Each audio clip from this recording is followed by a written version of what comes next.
song we'll sing before we go to our classes. Chandler will lead us in prayer before we do dismiss the class. 755.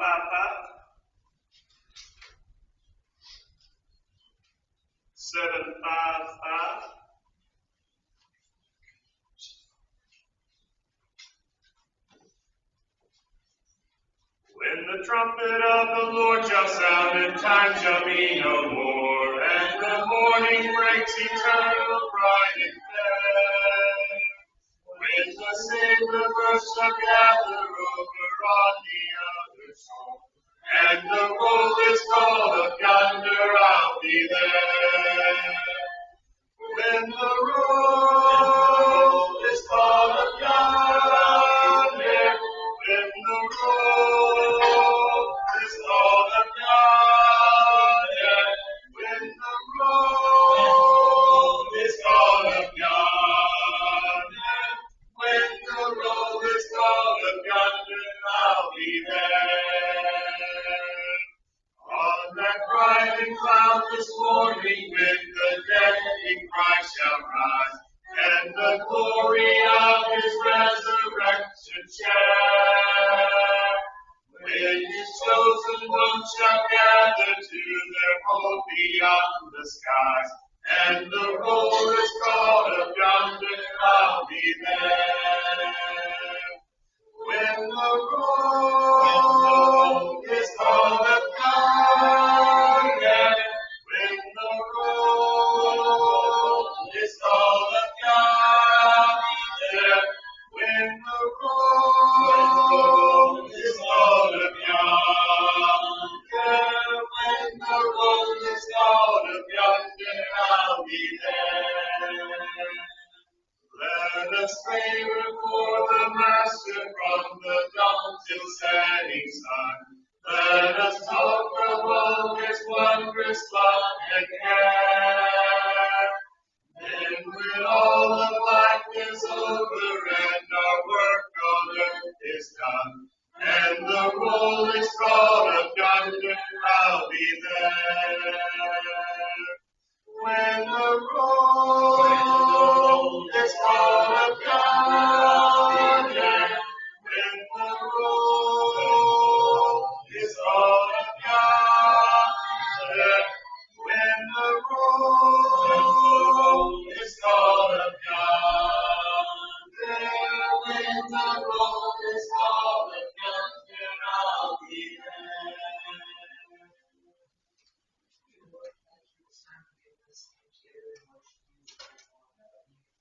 Please forgive us for all our sins and watch over us. Please help all sick there. In Christ's name we pray. Amen.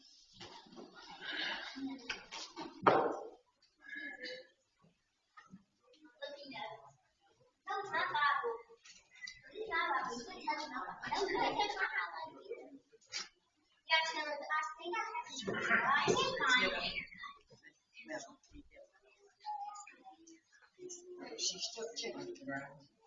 So that's far he's going.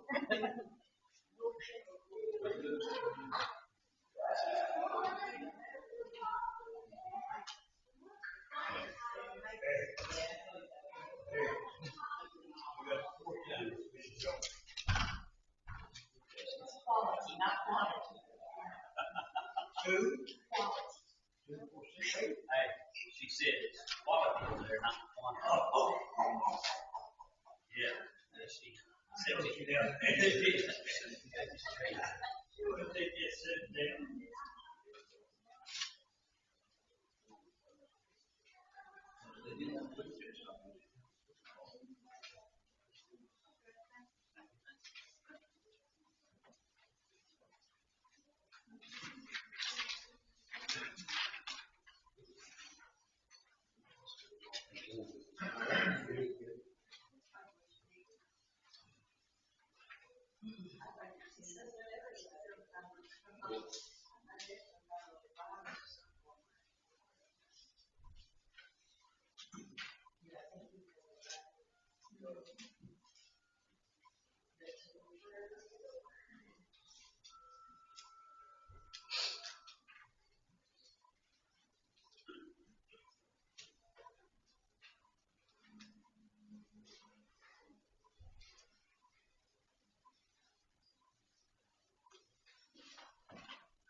Mark chapter 7, begin with. We left off about halfway through it. So if you want to turn to Mark chapter 7, begin with. Look at that. Has everybody got the study sheet from 2 weeks ago now? No, if you want. You make a couple more copies and get one from somebody yet.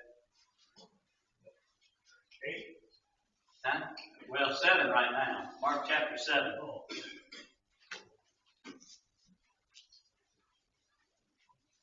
What are those? Those are 8.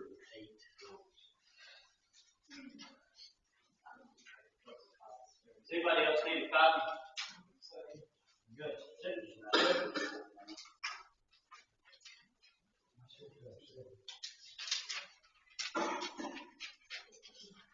I'm all right, but I lose my hand. I'll debate that. We'll go ahead and read it. Eric's going to make a couple of copies so everybody have questions.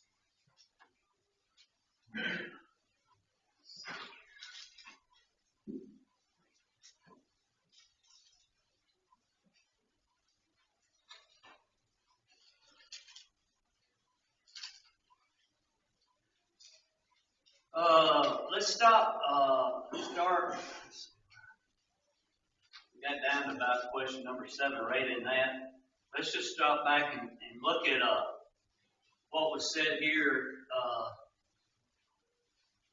Let's just read the whole chapter because it kind of all fits together as far as the questions are concerned, so we get a picture in our minds of what we're looking at as far as the questions.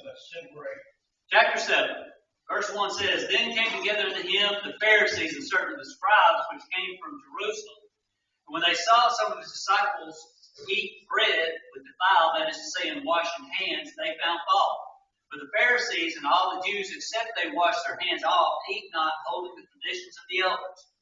And when they come from the market, except they wash, they eat not. And many other things there be, which they have received to hold, as the washing of cups and pots and brazen vessels, and of tables. Then the Pharisees and the scribes asked him, Why walk not thy disciples according to the traditions of the elders, but eat bread with unwashed hands?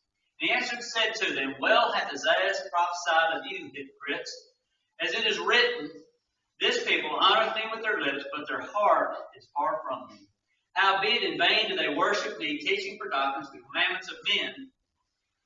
For laying aside the commandment of God, ye hold the tradition of men, as the washing of pots and cups, and many other such like things ye do. And he said unto them, Full well ye reject the commandment of God, that ye may keep your own traditions.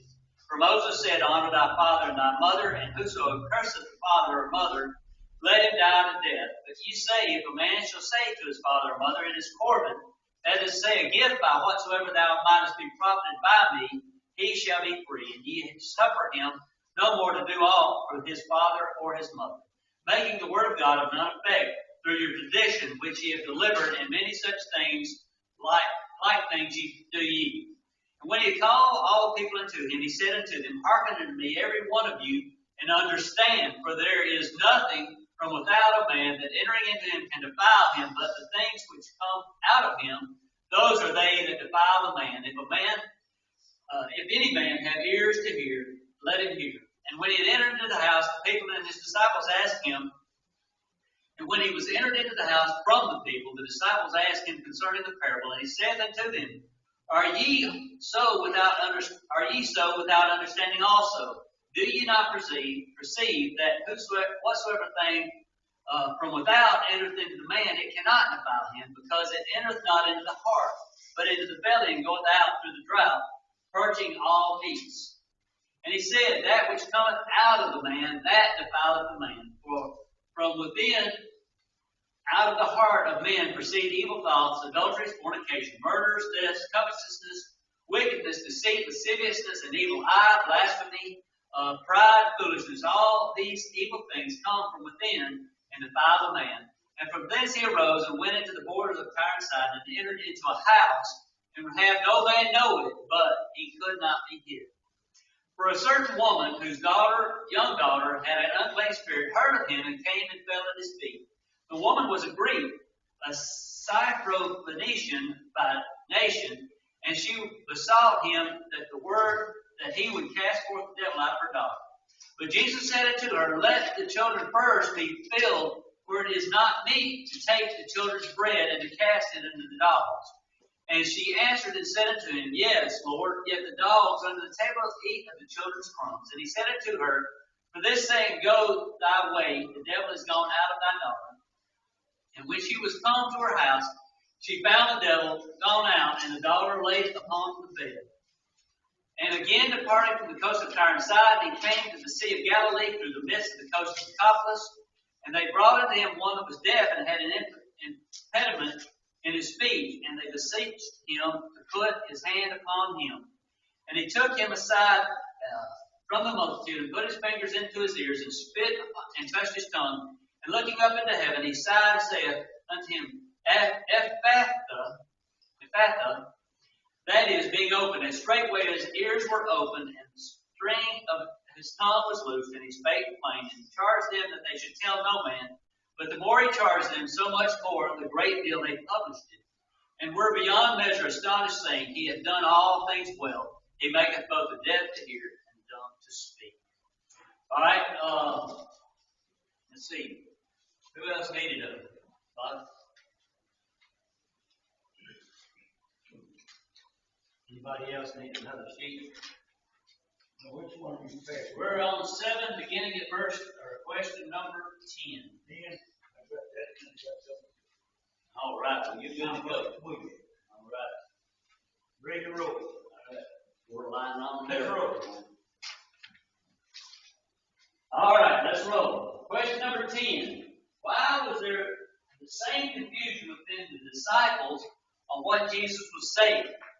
All right, if you go back and you look at what we've read here, the people, the Pharisees and those people were confused about what Jesus was saying in following the traditions of men. It was laying aside, what they were doing is they were laying aside the traditions of men.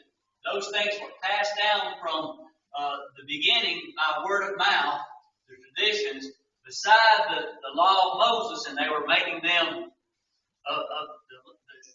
the traditions of men of the same or even more so powerful than the actual law. If you lay down, I think it's the 4th commandment, honor thy father and mother, they were saying that, Corbin is more important than honor thy father and thy mother. The people didn't understand what Jesus was saying, and then he explains it to them, but then he pulls aside his disciples, and they're just as confused about what Jesus is saying as those people were. And so Jesus has to step back and explain it to them. The question is, why were the disciples, the ones that were walking with Jesus, the ones who were as closest to Jesus, why were they as confused as everybody else? They didn't understand that it wasn't what you eat that defiled you, but it was your think, thoughts, and your heart. Where did your heart go? Okay, so they were just like, they had been taught exactly like all the other people. All these things that the traditions of the Father were extremely important. If you were a Jew, a faithful Jew, you followed the traditions of men. That was what, that was one of the signs or evidences that you were a faithful Jew. You followed the traditions of men. I was listening, we went to hear Brant Monday night, and he was talking about the elitist and academia and all the things that are being taught in our colleges, in our school system, all the way up as far as that goes, and how he was specifically talking about global warming as a part of his lesson as one of the doctrines that are being propagated upon our young people and people as a whole. And now people are not even questioning anything. It's an assumed or a thing that most all the scientists believe this stuff. And so it's been determined, and there's no question about it anymore. You can see that exact same thing as a way that what they're doing here in indoctrinating people with these things, and so they automatically believe it to be the facts. They believe it to be the truth. They believe it to be something that is necessary to follow in order to be right with God. The traditions of men were something that was added on by men, and they were indoctrinated into believing that. And so the apostles were just as dumbfounded with what Jesus said because they had had the indoctrination just like everybody else. These traditions are just as important or more important than what the Bible says for their day, the law of Moses. And so they were in the same boat realistically. But Jesus had been teaching them for a while, and so he's questioning, why haven't you grasped the law of Moses, the law of God, his ultimate law, and all these other things? You have to question them based upon that. They weren't questioning it. They were saying they lay them side by side, and this one has just as much power or authority as this one over here. So that's what was confusing about that. And what I appreciated about that sermon Monday night is the fact that we are being indoctrinated throughout society. And one of the points that he made was that these old people, they're not really going after them. They're not trying to indoctrinate them. They're going to our young people and teaching this evolution and global warming and all this stuff, all combined to destroy the faith of our young people. You look around. You look at these congregations. If you go very, very far to very many, what do you see in most of these congregations? Gray-haired people, older people, not a whole lot of young people. And even when you get to the point of college age and that sort of thing, I'm not saying that all of them are, but they go into these colleges and they're bombarded with this stuff, and there's no really discussion about it. It's not a debate. There's not one side or the other that says, you're going to believe this, or else you're not going to get the grades you need. You're going to believe this, or you're not going to get out. And so that's the fear that I have for my grandchildren, especially as they grow up. They're being hit with it from a very young age. Elementary school. And it's going from elementary school, and they get even more of it in high school, and you can't, you just don't challenge the teacher or the professor. You've got to sit back and take it, and even if they believe it, but it's still dumped on them. And that's what's happening in here, and it's what's happening today. And so they were being bombarded and it's happening today. We've got to step back and try to get hold of our children and our grandchildren and try to indoctrinate in the truth of the Bible. That's what it's all about. The Catholics are good at it. You get a child in the Catholic schools, and they're going to be a Catholic for life for the most part. Whether they're practicing Catholic, they're still a Catholic. We need to be that way too. We need to be going at our people and trying to get them to understand that the devil is using all these tools. It's something we were talking after we'd gone to the Dairy Queen after the services Monday night to visit for a few minutes with some people up there. And it was said that in one of the schools up there that there was something about in a home ec class about evolution in a home ec class. How does evolution fit into cooking and sewing and all that sort of stuff? I mean, it's in every class just about. There's somewhere a form or fashion. I thought, well, you had that evolution to get the fire to cook, so you had to have The person is always had to have a way to find the truth and hold to it to get to heaven. It's still to today. And the reasons or details of these things switch. But you have to come to the conclusion that God is right. Tell every God right and every man is a liar. If you contradicts the word of God. Absolutely. How do we get that in our children at 7 years old, at 10 years old, at 12 years old, at 15 years old, when they go off to college? How do we make sure that they understand that, you got to challenge this stuff? You may not have to speak up to these people who are pounding with this, but you still have to understand completely. He used Genesis 1, and I think it was about verse 28. There'll be seasons, hot, cold, winter, harvest. The Bible is explicitly clear that there's always going to be that. And if you go to 2 Peter 3 and that verse 10, it says, when the end comes, it's going to be burned up, just like that. There's going to be a fire that destroys it. It's not going to be global warming. It's going to be the return of the Lord. Every generation has had to be sure that they come. shall know the truth, and the truth shall make you free. If Absolutely. you don't get the truth straight, you're never going to be free. And the different things come and go. But I believe that things are still the same way. People are convinced by their mind and the consistency that whatever's going on is with the truth of the scriptures. Absolutely. Roy, let me ask you, how many times in high school did y'all study anything about evolution? So, Very little. Edna, did you study evolution when you were in school? They said it got Muslim, Yeah. crammed it down and broke like the internet. You can't mention God, but you mention that. Yeah. Yeah. And we just sit back and talk about it, don't put anything about it. They come in and take it over. Yeah. Every You can have that there, but you can't have a Bible. Every generation has got a challenge in their faith and their research, study, holding on to the Word of God. Yeah, I agree with that completely. Everybody has to, but I think the wholesale educational system has not been towards. I mean, when we started the education system in this country, what was the book that they used? The Bible, only the Bible.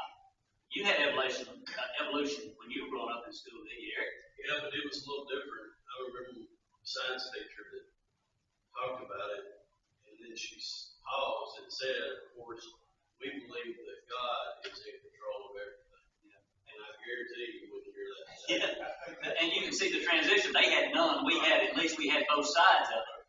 And I was thinking back, we used to have a little weekly reader that we did in school when I was in the second grade. Did y'all have those?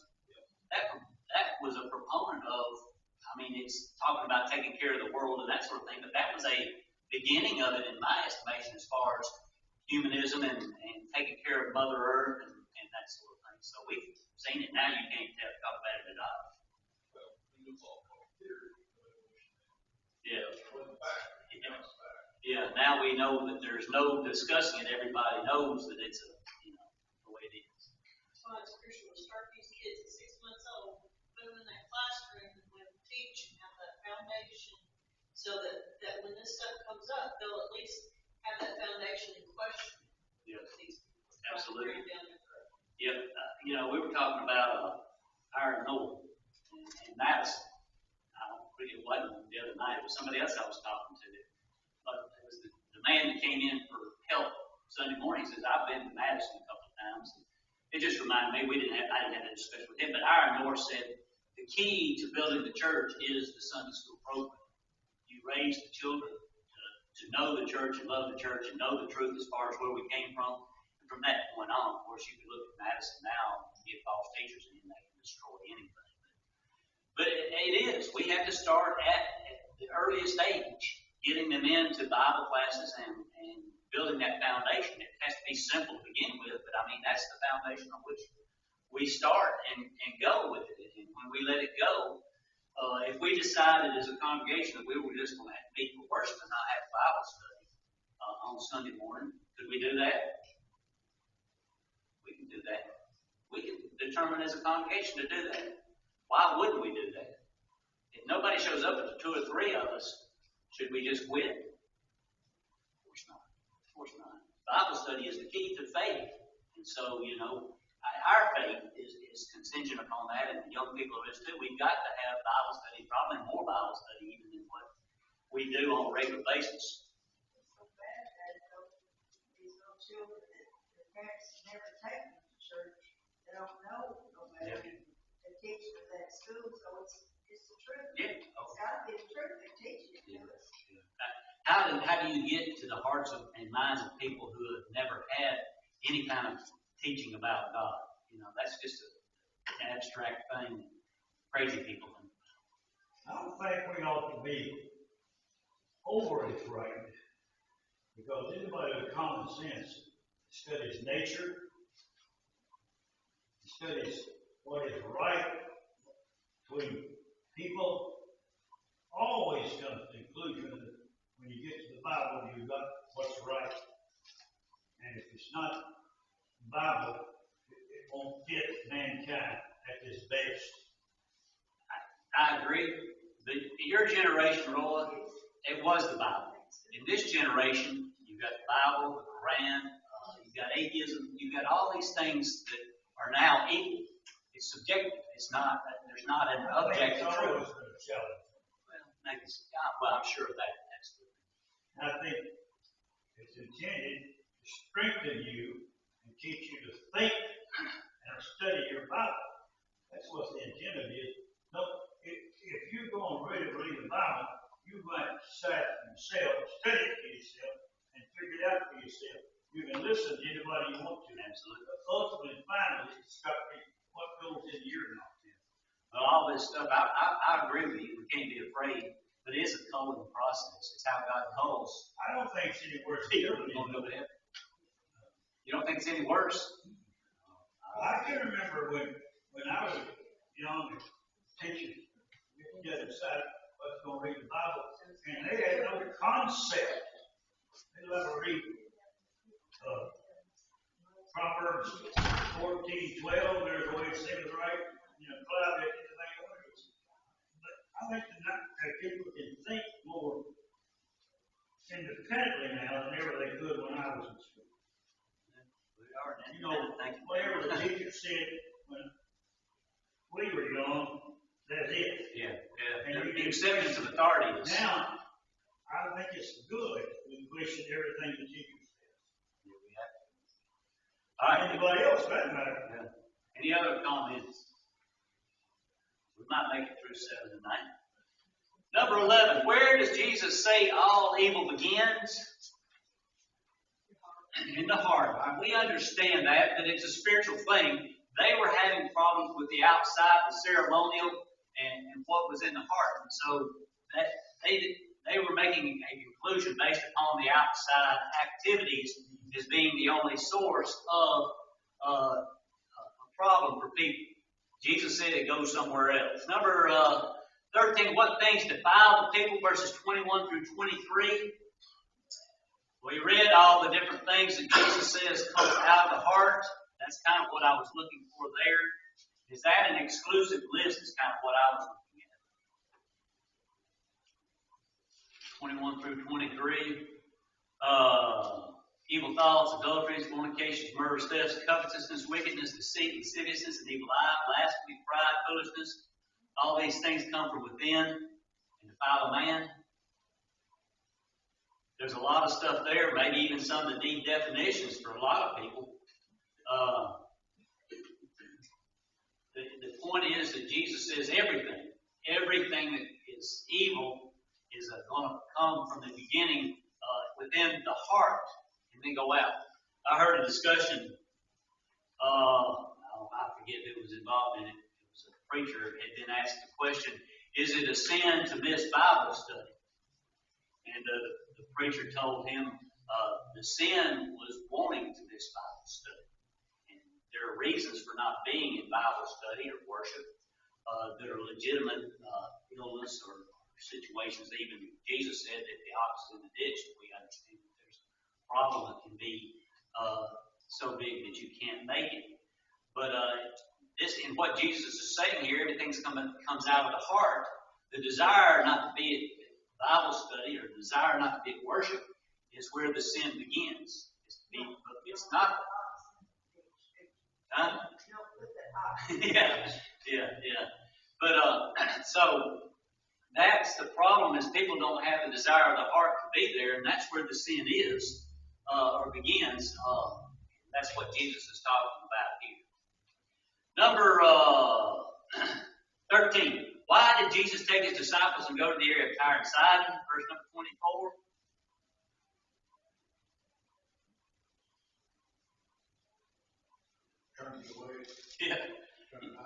Yeah. It was overwhelmed. There was no place that it could go for any rest or respite from doing what needs to be done.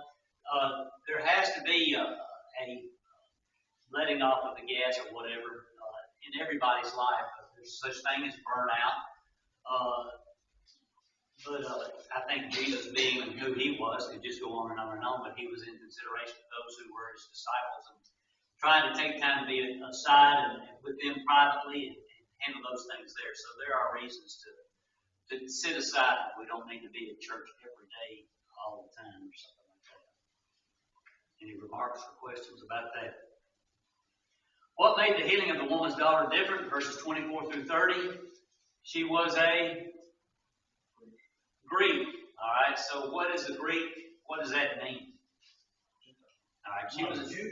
She was not a Jew. She was a Gentile. Very few miracles that Jesus did were separate and apart from Jews. Most all of those things were. We know that the healing of Legion, just a little bit back, he was from the same general area as this particular woman, but Jesus did not do a lot of healing of those who were not of the Jewish lineage. Number 15, what can be drawn from Jesus calling the woman a dog? That don't sound very nice to me, right? If you call somebody a dog, that's not a very way of describing people. All right. He was using that as a test. Did Jesus think less of the Gentiles than he did the Jews? Of course not. He was not using that in a derogatory thing. And I forget which commentary, if it was, I don't remember which one, but one of them said that particular word for dog there is more like puppy, in the sense, not a derogatory sense, but something that is at a lower stage. And that was another thing that was discussed Monday, was the people having such a high, putting the animal kingdom, pets and animals and all that, in such a high priority over the human life. We see that, they're more concerned about the smell darters and everything else as opposed to babies. Jesus made all human life special and put it at the top or the pinnacle of life. And, he was not belittling this woman in any form or fashion with what he had to say. Number 16, what does the woman's expression of the crumbs show? Even the dogs under the master's table receives the children's crumbs. All right, that shows humility on her part. Master, I recognize where I stand in life, and that's a great sign of faith and the right attitude. Learn the truth. Yeah, that's the only way that we'll receive of Christ, is if we can take that attitude in our own lives. We are in our position as far as sin is concerned in the lowest estate as far as God and Christ are concerned. With sin, we have no hope. But she said, even the lowest are those who are not at the top of the food chain receive from God. Number 17, what was the process for healing the deaf dumb man? 33 through 35. Put his ears.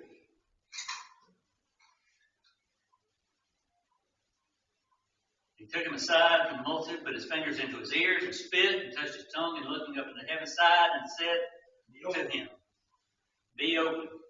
And straightway his ears were opened, and the string of his tongue was loosed, and he spake plain. What did Jesus do to make this man be able to hear and speak? He put his fingers in his ears. All right. So it wasn't. Touched his tongue, looked up heaven, and said, "Be open." All right. So we see in the process of Jesus healing, for some people he just said, "Your faith has made you whole. Go your way." To some he said, "Go show yourself to the priest." To some he touched their tongue or their ears or whatever. There were different ways that Jesus administered things depending on the person. We can see that in the healing process as far as physically, but we need not take it too far in that respect. There's only one way that we can have the forgiveness of our sins, to be healed from that particular problem of mankind, and that's to go through exactly what Jesus said with the plan of salvation. People want to make a lot of different ways or think that several different ways are okay.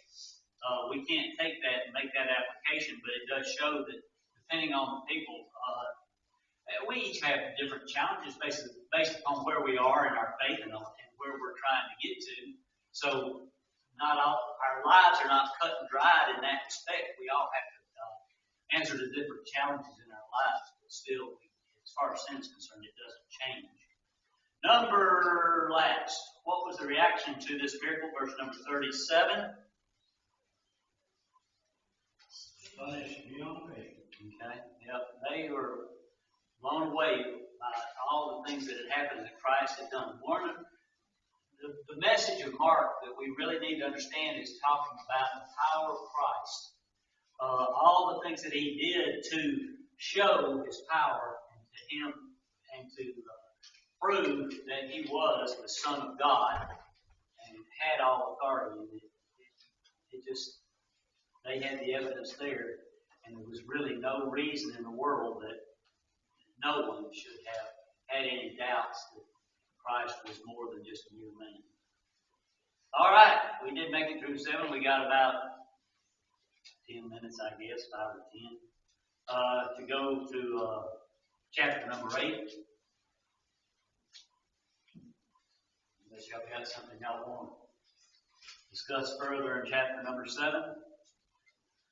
All right, chapter number 8. It says, in those days, the multitude being very great and having nothing to eat, Jesus called his disciples unto him and saith unto them, I have compassion on the multitude, because they have now been with me 3 days and have nothing to eat.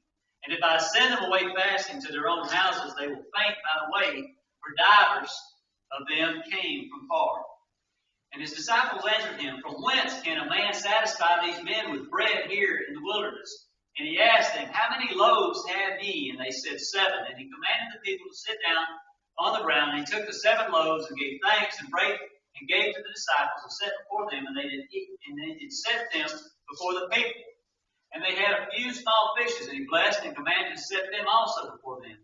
So they did eat and were filled. And they took up of the broken meat that was left 7 baskets. And they that had eaten were about 4,000, and he sent them away.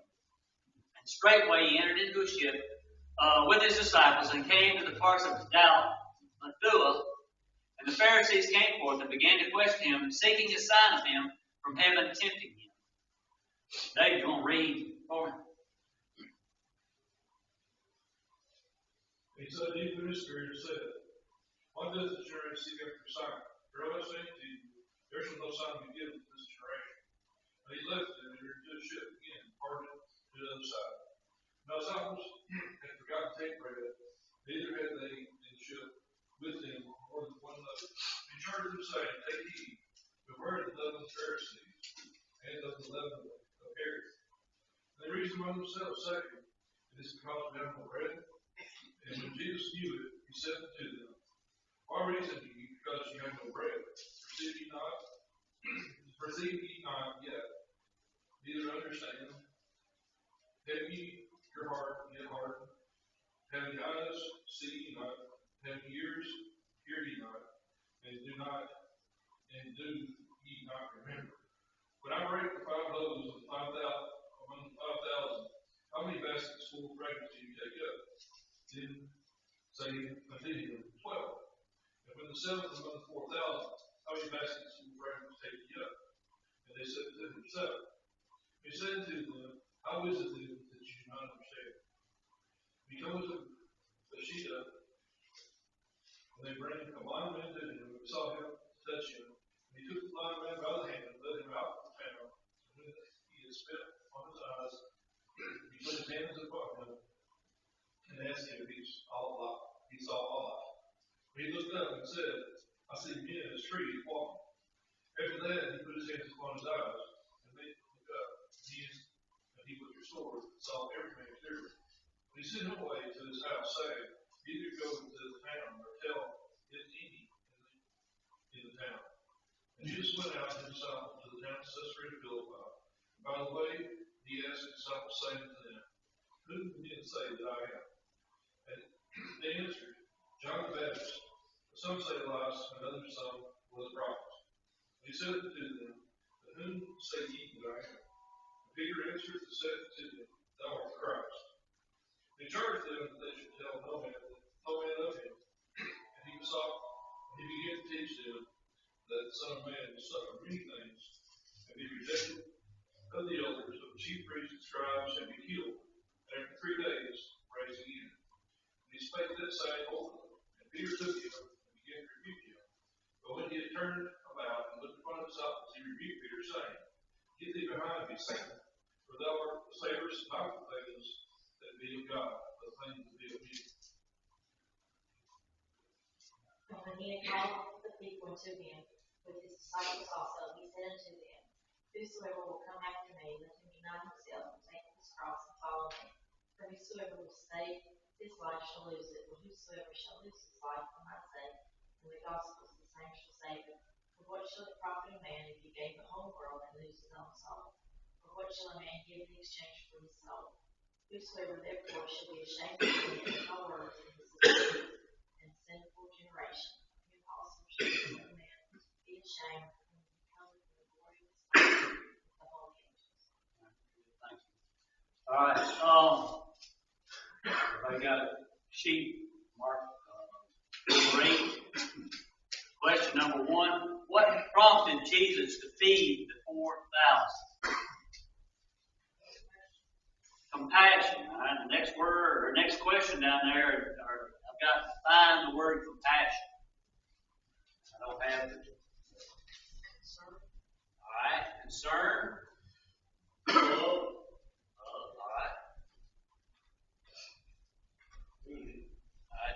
It's a feeling that you have for some other person, but it's a feeling that is motivated to change the way that people are, or what their state is, or what their situation is. It's a motivation. It's more than just a feeling. It's a motivation. You can have compassion, and it comes from the word passionate as well. We understand that a passionate person is one who has a heated desire, whatever the particular situation is. And so Jesus was concerned about their situation, but it drove him to want to make something happen that would alleviate or prevent the problem that he saw with the people who were following him. Number 3, how long had those who were fed been with Jesus? 3 days. All right, very good. What can we draw from the fact that they were with him for 3 days? Hungry. Well, after 3 days, I imagine that some of them had taken some food with them and they'd run out of it along the way. I was thinking more about the fact that they were, dedicated or interested, or I was wondering, did any of these people have a job? We're talking about 4,000 people. They can take 3 days off just at the spur of the moment and go be with Jesus for 3 days or more. We look at the disciples, the apostles, they forsook their livelihood as a whole to follow Jesus. We see within this a distinct attitude as far as people are concerned that are going to be faithful to God or should be faithful to God, having a desire to be where the teaching of Christ is, the gospel is being preached, and that sort of thing. Just a question as far as how much would we have been among that number as far as the 3 days was concerned, or would we have gone a day and listened and then had to head back home to the ball game or wherever it may be? Number 4, give the details of this feeding. How many were fed?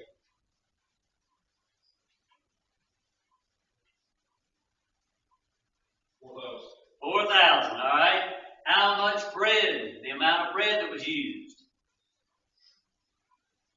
7 loaves. All right. I think it's 7 baskets, but 7 is the correct number. All right, and C, the amount of fish. We don't know the exact number on that. It just said a few. Yep. All right. I've heard somewhere somebody said a few was 8, but I don't know if that's correct. A few, that is 8 souls were saved on the ark. 7 loaves. All right. I was reading somewhere. One of the commentaries said that there was baskets, and it may have been what was collected. Talking about the baskets there. All right. Number D, the amount of leftovers. All right. How many were with the 5,000? How many were collected? How many leftovers? 12. 7 here, 12 there, and that was what had stood out in my mind as far as the difference between the feeding of the 5,000 and the feeding of the 4,000 was the amount that was left over. In the one of the 5,000, the word baskets there is different from here, and same word, and I can't remember, it's spurious or something like that in Greek. But it was talking about the size of the baskets, was the same word that they used in Acts when Paul was let down out of a window in a basket. That was the size of the baskets of the leftovers that were collected on this time. So when we're talking about baskets, we're talking about baskets in that respect. So there was plenty left over after this particular miracle.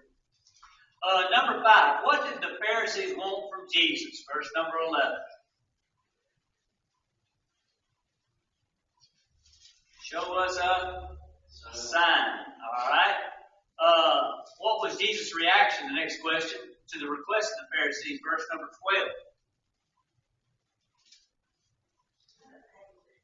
Angry, disappointed, upset. Yeah. Here's the fact: he had just fed 4,000 people with just a little bit of food. So number 7 says, what kind of sign did the Pharisees seek? Verse number 11. From heaven. All right. When they think of a sign from heaven, they had just pushed off to the side what Christ had just done as far as the feeding was concerned. But they wanted a sign from heaven.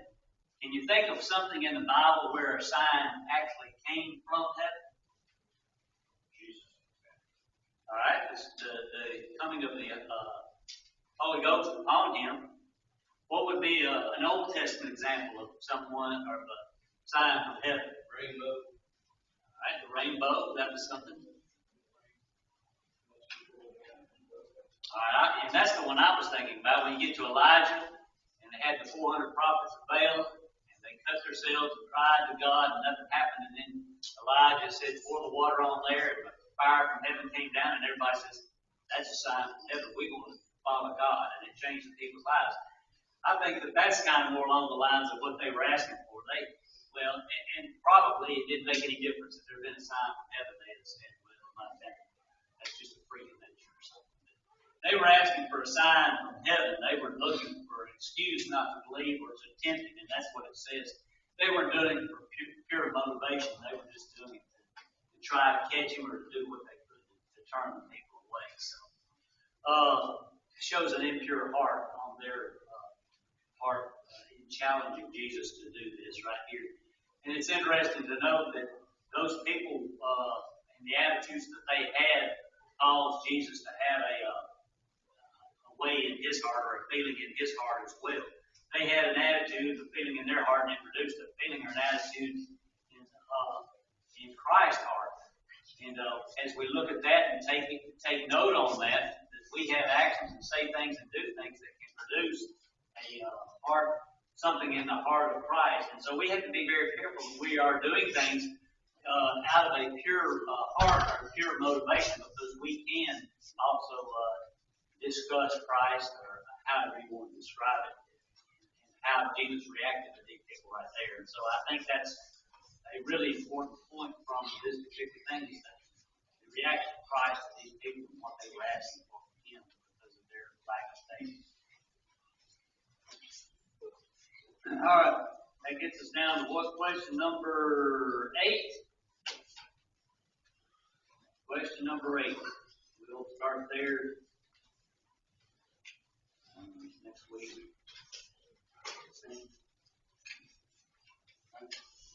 2 weeks. All right. 16, 17.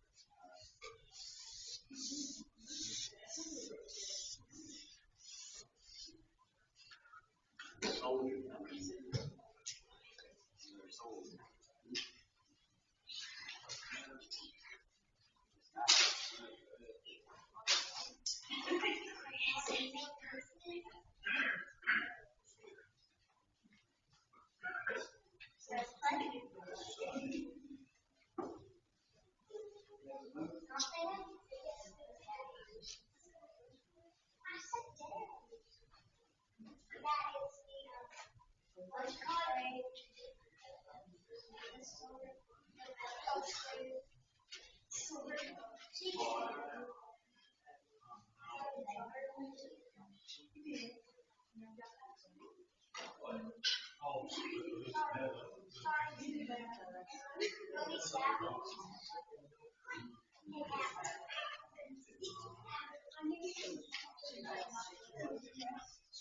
Number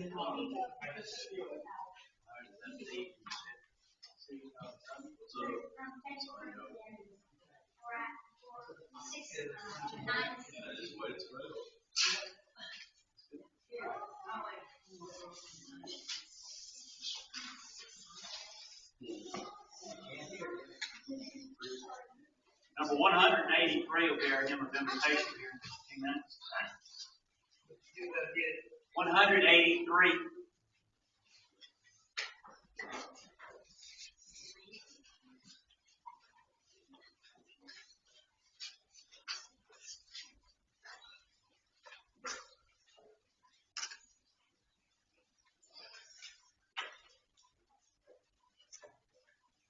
Certainly grateful for everyone's presence. Good to see Bobby's feeling a little better from his sickness. Fortunately, it was not flu. He couldn't see. Huh? It was. That's good. We're glad to hear that. We're glad that all of you are here. I'm sure that there are some that you need to remember in our prayers. Not able to be here. I hope you'll look around the room and see who's not here. Be sure and check on them, make sure everything's okay with them. If there's not anything that we can do to help them or encourage them on the path of Christianity. But we want to think for just a few minutes about our own soul's relationship to Christ before we leave. And we'll think about the invitation of the Lord. In my class, we were studying Mark chapter 8. And I want to just look at that for just a few minutes and use that as a part of our invitation. Because I was thinking Jesus taught the parable of the sowers in the hearts of men, and it kind of a little bit has something to do with leading towards that as far as how different people react to the truth of Christ and the fact that He is the Son of God, and then responding to what He teaches us to do and being obedient so that we can be saved. So I want to have your Bibles. I'd like to just look at Mark chapter 8 as we think about the invitation of Jesus Christ. What do people think about Jesus as they look at the truth of what Jesus has done, and that includes His miracles in that particular day? As we look back at the sacrifice that He made upon the cross, how does it affect us? How does it challenge us, and what is our response to it? If you look at chapter 8 of Mark and look at verse number 11, we have one group of people here that looks at Jesus Christ and they respond in a certain way. Verse 11 says, and the Pharisees came forth and began to question with Him, seeking of Him a sign from heaven, tempting Him. We have a group of people right here, the Pharisees specifically, the leaders of that religious group at that time, who doubted who Jesus was.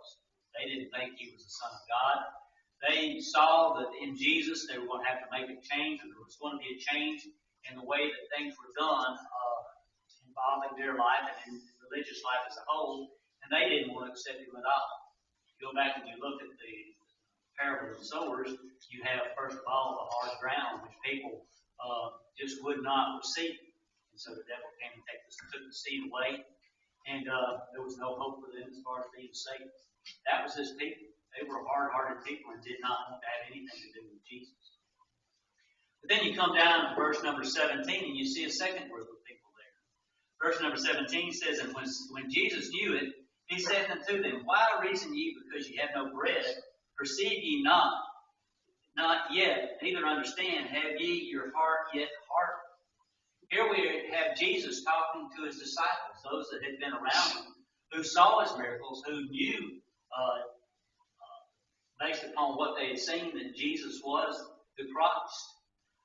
And yet there were so many things going on in their life that they could not grasp the spiritual aspect of Jesus. They were still focusing on the carnal, physical side of life. And so the physical things were clouding out the spiritual aspect of Christ. And if you look at the parable of the sower, you have the things that are on the rocks, where you have the seed sown and it's okay for a little while, but there's just not enough depth of spirit or depth of soul to grasp what Jesus is teaching as far as that goes, and so it falls away as well. Then if you look at verse 29, verse 29 is the story that the same account is found in Matthew chapter 16 when Jesus asked them, who who do the men say that I, the Son of the men are? And they give a list of all those people. And then finally, Peter in verse 29, Mark 8 says, Peter answers and said to them, Thou art the Christ. They recognized who he was. They knew that Jesus was the Christ. But even as those apostles recognized it, there were those who recognized it who were among that number. You go to John chapter 6, when Jesus got to teaching some of the more difficult teachings, that those who recognized him as the Christ just walked away. Because they were going to have to forsake some things in this world. And that's an example of the parable of those who were choked out by the thorns. And so they did not grasp to the extent of being saved there.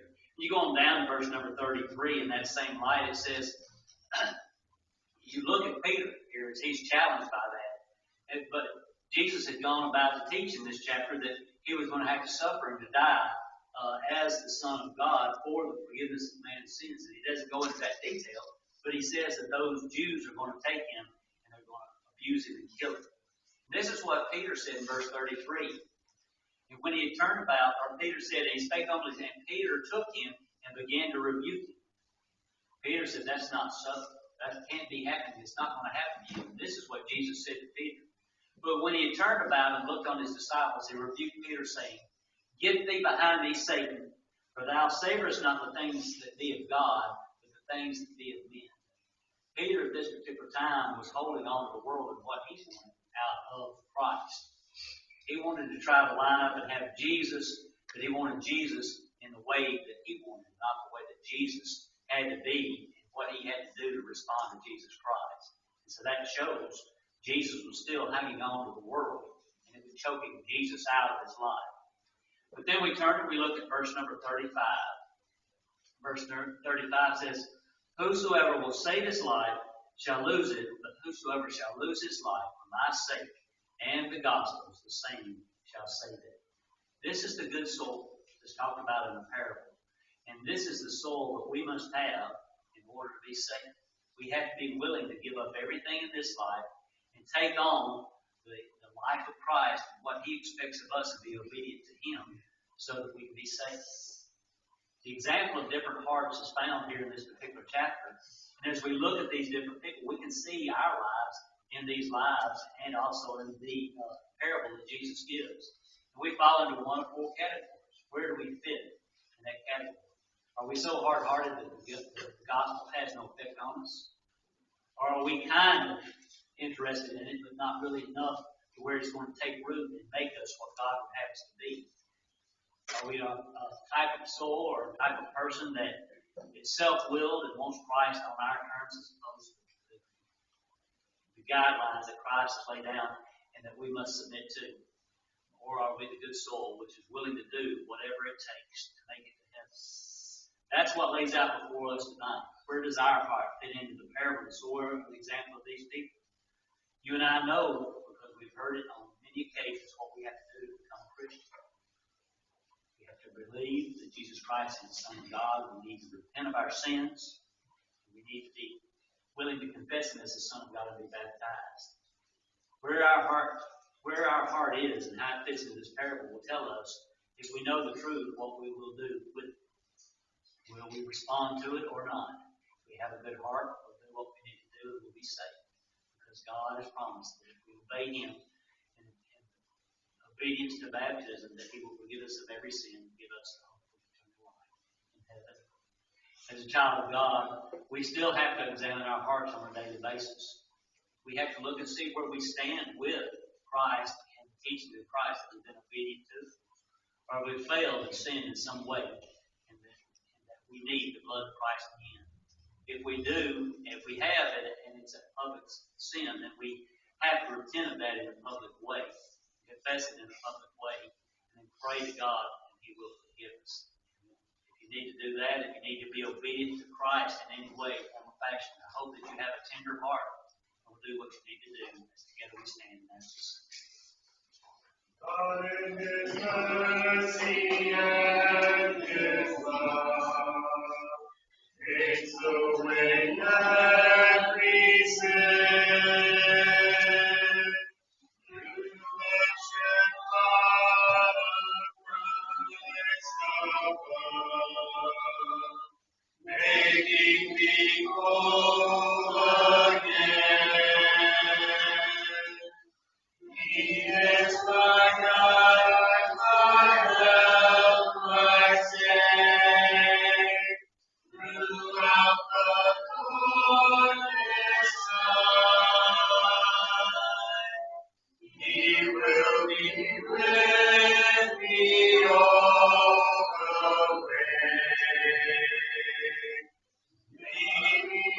my steps aright.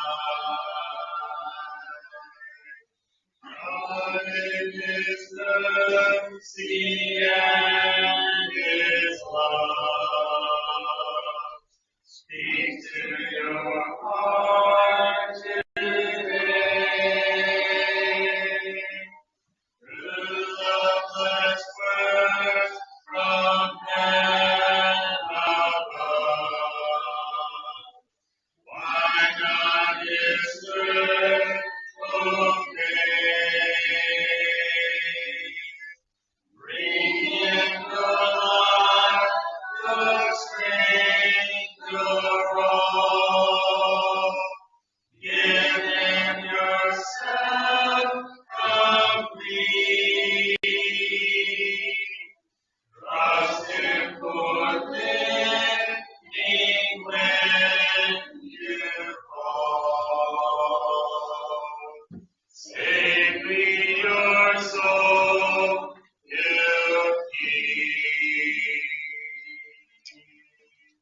Thank you all for being here tonight. You can do that with us at 9:30 for our Bible study hour on Sunday, 10:30 for worship. Want to add Poppy to our prayers. She is recovering from her tonsil removal today, so pray for her and a speedy recovery and her family that is tending to her. You pray for all those that we made mention of on Sunday.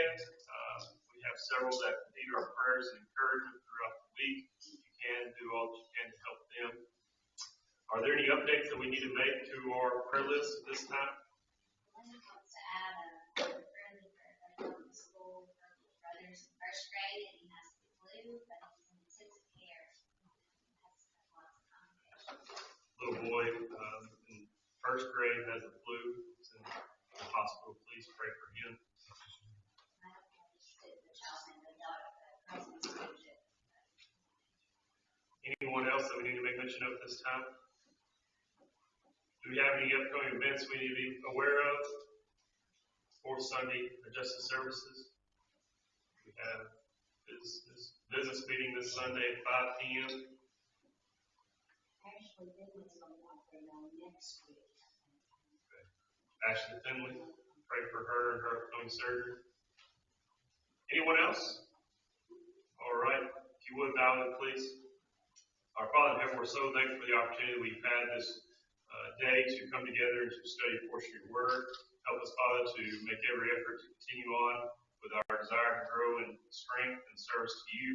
Please give us courage, Father, to do what's right. Give us strength to stand up to what's wrong. And may we do all we can to please you in your sight. We pray, Father, for those that we love and care about, that are sick and suffering, those that are recovering from surgery, those that are going into surgery, those that are battling serious sicknesses. We know, Father, that you are loving and merciful and that you will do all that you can to help those that would be your will. Father, we pray for our congregation. Help us to grow closer together with one another, that we may have love for one another, that we can encourage one another, and that we can hopefully one day spend eternity together in heaven with you. We pray, Father, that you will bless those within our community, that we may say something or do something that will intrigue their hearts to want to be a Christian. Help us to give them all that we can to have the opportunity to study your word. And Father, please give them time that they may make their life right. Forgive us our sins and be with us. In Christ's name we pray. Amen.